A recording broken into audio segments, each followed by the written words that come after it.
किसान की कहानी। दोस्तों राधे राधे। आज हम आपके लिए एक किसान की कहानी लेकर आए हैं। अगर आप नए हो तो चैनल को सब्सक्राइब कर लेना। दोस्तों लाइक करना, कमेंट में राधे राधे लिखना। कहानी अच्छी लगे तो। एक गांव था जिसका नाम था हरिपुर। इस गांव में एक मेहनती किसान राम रहता था। राम का परिवार छोटा था, जिसमें उसकी पत्नी सीता और एक बेटा मोहन शामिल थे। राम की खेती उसका सपना था और वह हर दिन अपने खेतों में काम करता था। उसका खेत गांव के सबसे उपजाऊ खेतों में से एक था, जहां वह गेहूं और धान की फसल उगाता था। प्रत्येक साल की तरह इस साल भी राम ने बीज बोने का काम समय पर शुरू किया।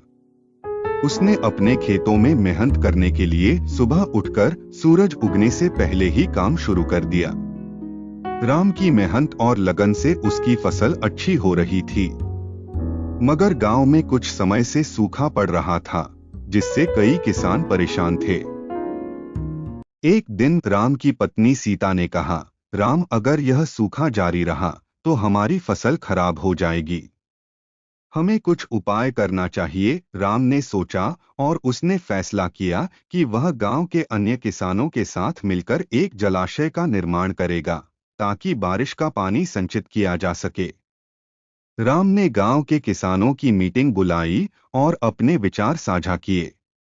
कुछ किसान उनकी सोच से सहमत हुए, लेकिन कुछ ने कहा कि यह असंभव है। फिर भी राम ने हार नहीं मानी और कार्य शुरू करने का निश्चय किया। उसने अपने दोस्तों और पड़ोसियों को समर्पण से काम करने के लिए प्रेरित किया। राम ने यह साबित कर दिया कि कठिनाइयां चाहे कितनी भी बड़ी क्यों न हो, अगर मेहनत और एकता हो तो सफलता अवश्य मिलती है। गांव वाले राम की मेहनत और उसकी सोच की सराहना करने लगे। समय के साथ राम ने अपने बेटे मोहन को खेती के मूल्य और मेहनत का महत्व सिखाया। मोहन ने अपने पिता से सीखा कि एक अच्छे किसान को केवल जमीन से ही नहीं, बल्कि अपने समुदाय से भी प्यार करना चाहिए। इस तरह राम की कहानी न केवल उसकी मेहनत और संघर्ष की है, बल्कि यह भी दर्शाती है कि सहयोग और एकता से हर समस्या का समाधान संभव है। राम ने अपने गांव को यह सिखाया कि जब हम मिलकर काम करते हैं तो कोई भी बाधा हमें रोक नहीं सकती। इस तरह राम का जीवन एक प्रेरणा बन गया और उसकी कहानी गांव के बच्चों के माध्यम से अगली पीढ़ी तक पहुंचती रही।